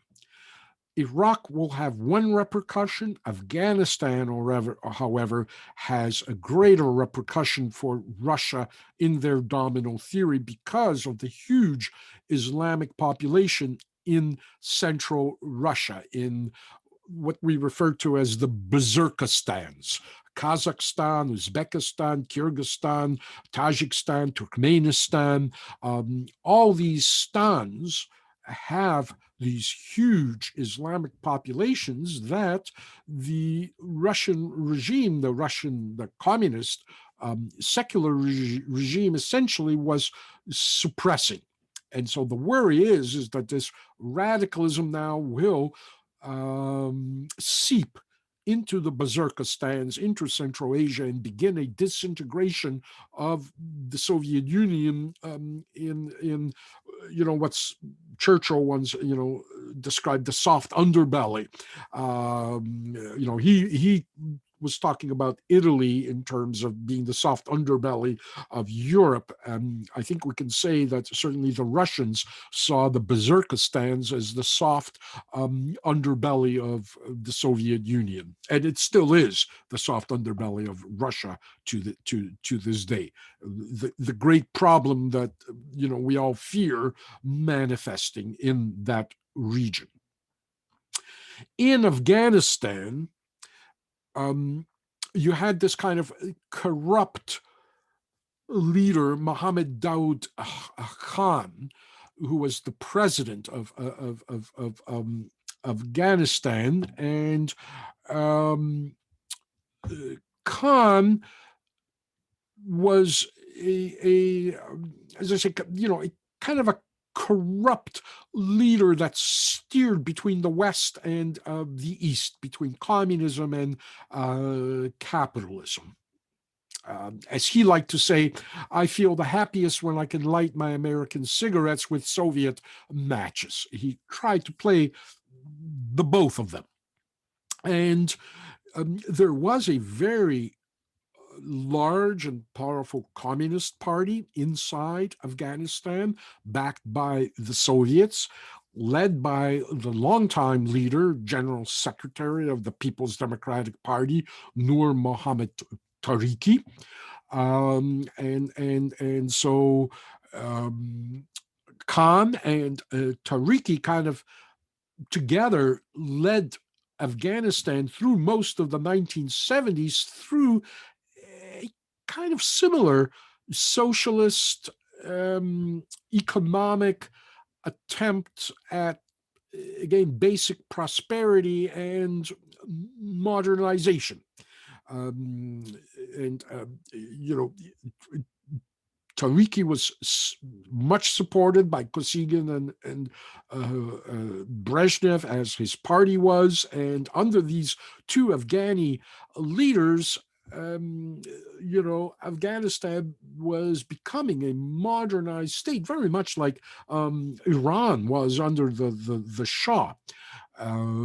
You're looking at pictures of women in the Middle East, in Egypt, in Iran, in Algeria, in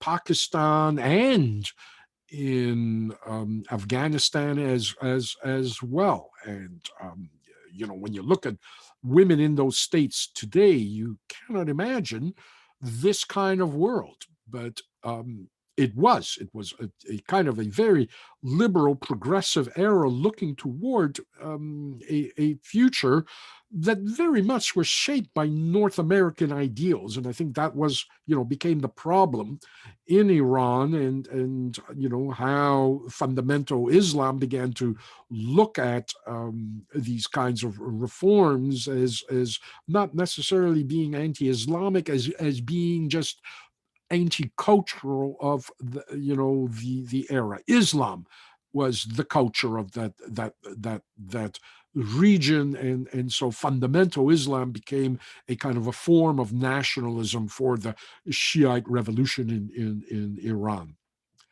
But here you can see this is what women in Kabul, in the capital of Afghanistan, looked like in the 1970s.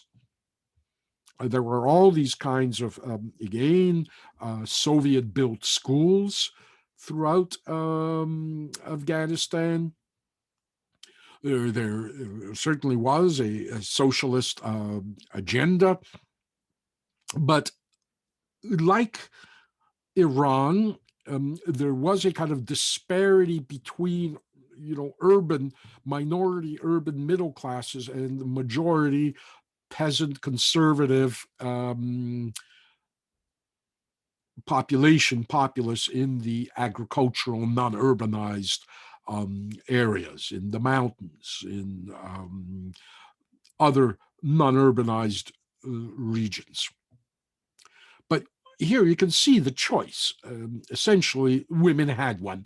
You could wear a miniskirt, or you could wear the conventional Islamic covering that they wore. But the question of girls not being able to go to school, or girls having to cover their hair, wearing veils, and so forth, was unthinkable in the Middle East in the 1970s, including Iran and other places. Women had a choice, and you could go either way.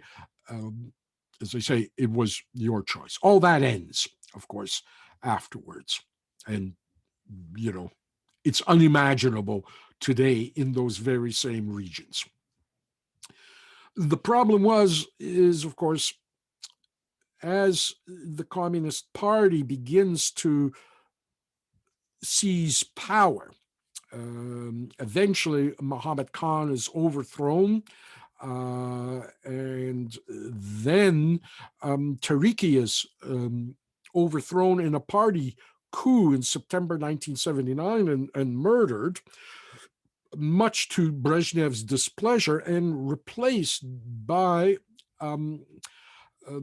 Hafizullah Amin.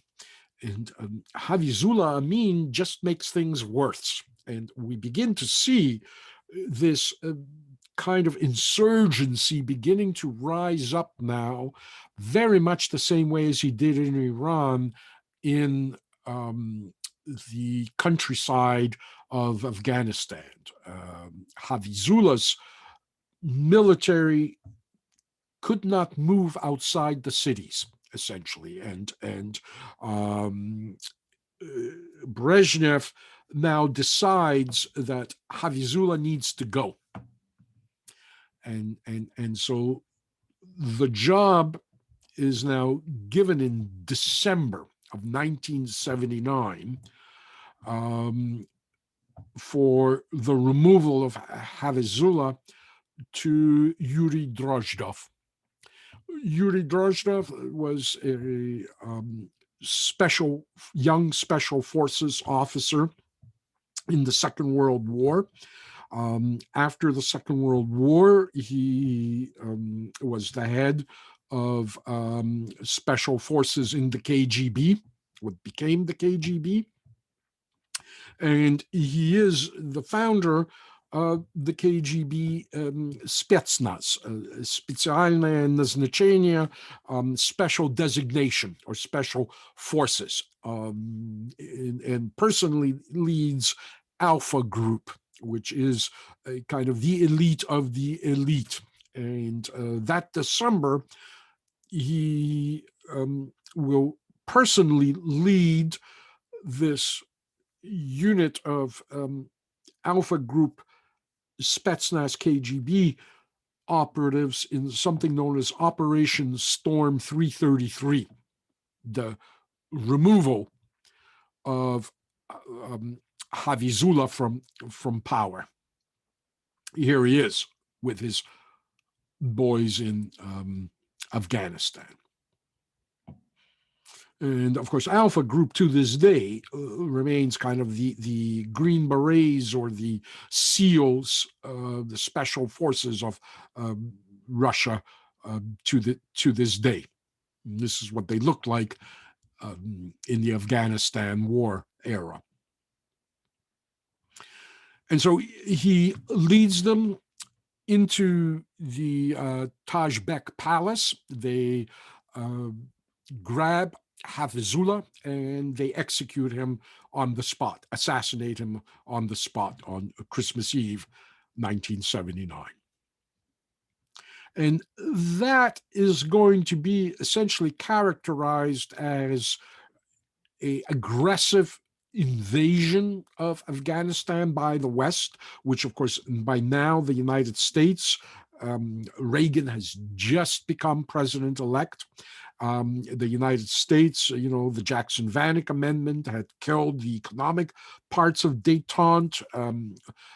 All these issues of Angola and Cuba now start raising their heads, and acts of terrorism, and so this is kind of the beginning and the end of what's going to become the Moscow Olympics boycott and characterization of the Soviet quote invasion of Afghanistan. It's not any more an invasion than the United States presence in Vietnam was an invasion. They're technically kind of invited in by the Afghani Communist Party in the way, the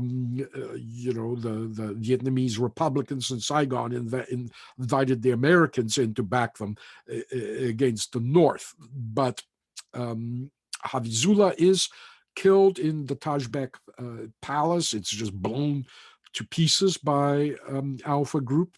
This is what the palace looks like today. It still remains in ruins, and this is, as I say, what we can describe as the beginning of the Afghanistan war.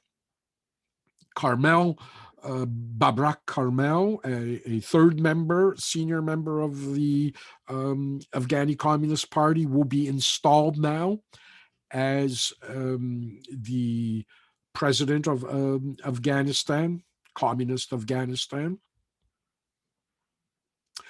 while Brezhnev himself will return back to the Soviet Union, where he will be promoted to general.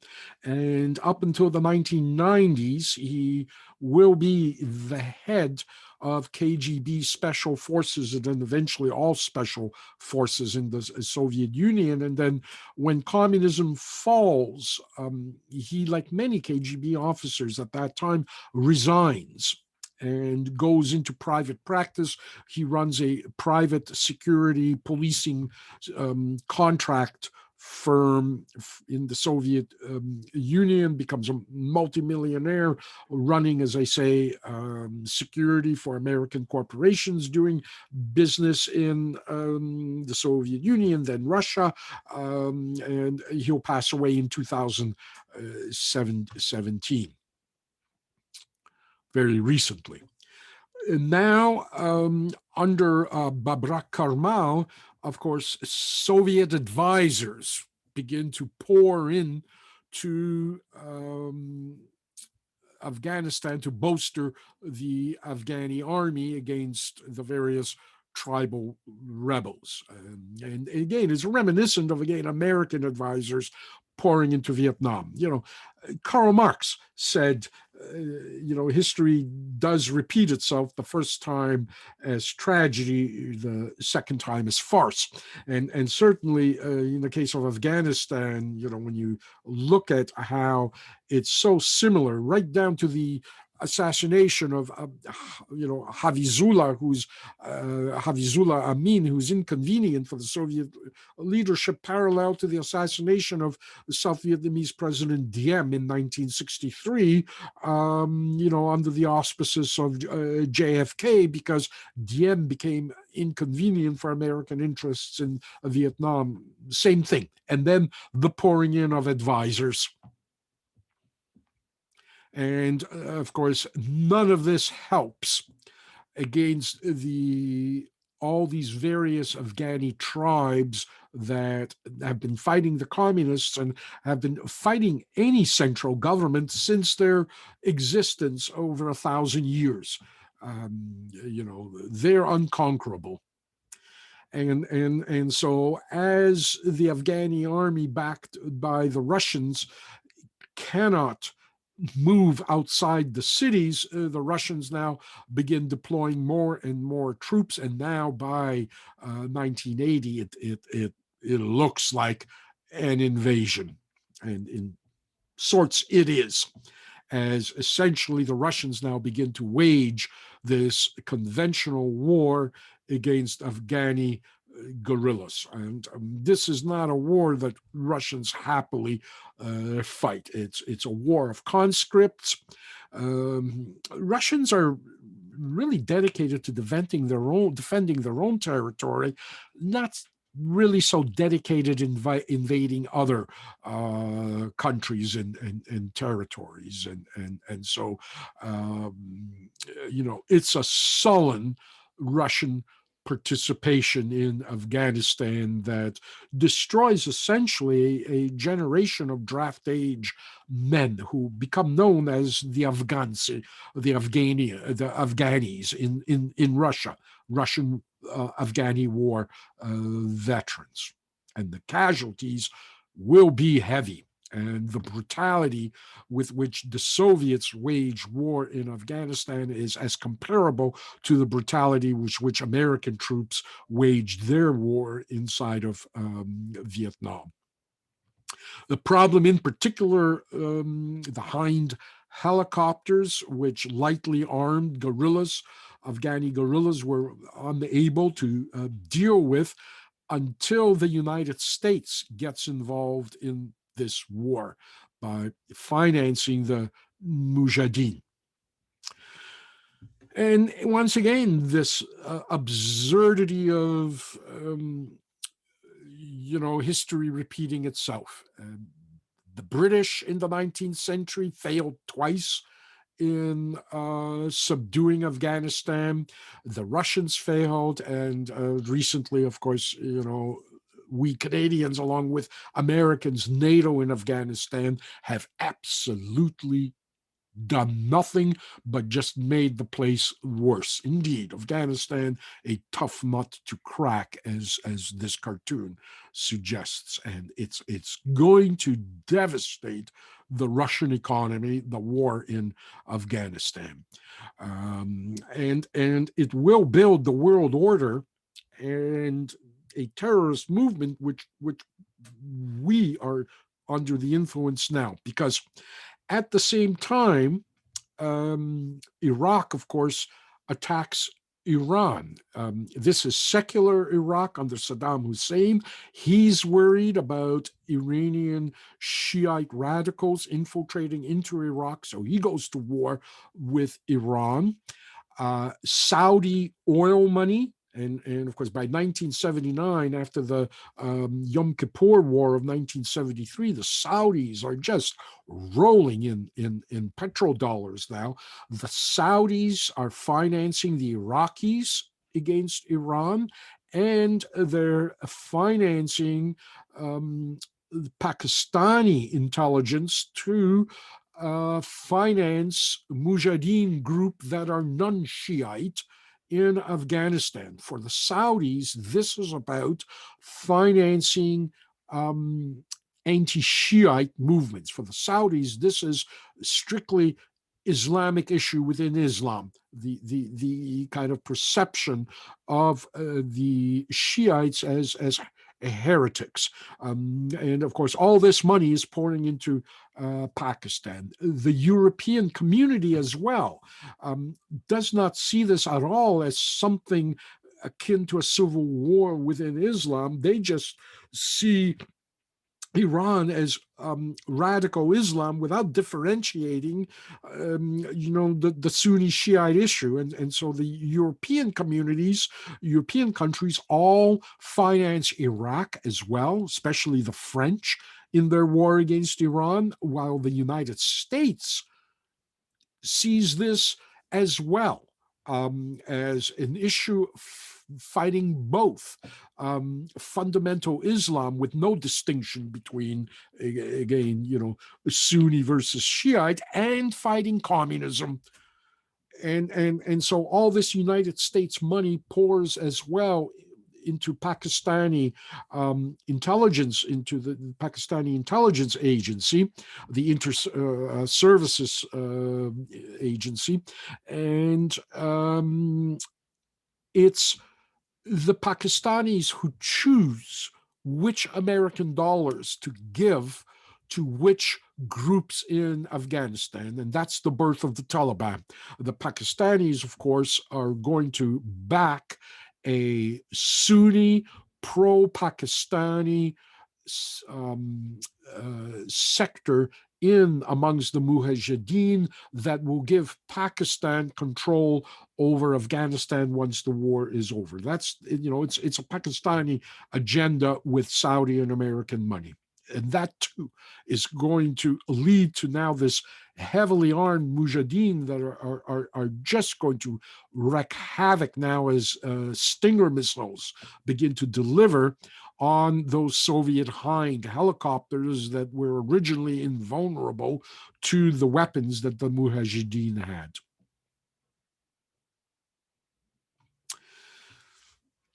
American money will form multiple so-called internal Islamic fronts of Afghanistan. Here you can see the leaflet from one.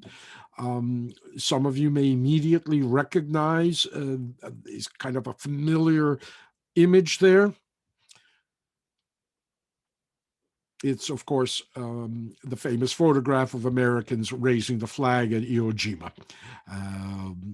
And so, indeed, American money, American intelligence officers through Pakistan are doing their mischief now inside of Afghanistan, as are many volunteers coming from Saudi Arabia, including this young lad, a prosperous teenager from a big Saudi family, the Bin Ladens. Here he is, Osama.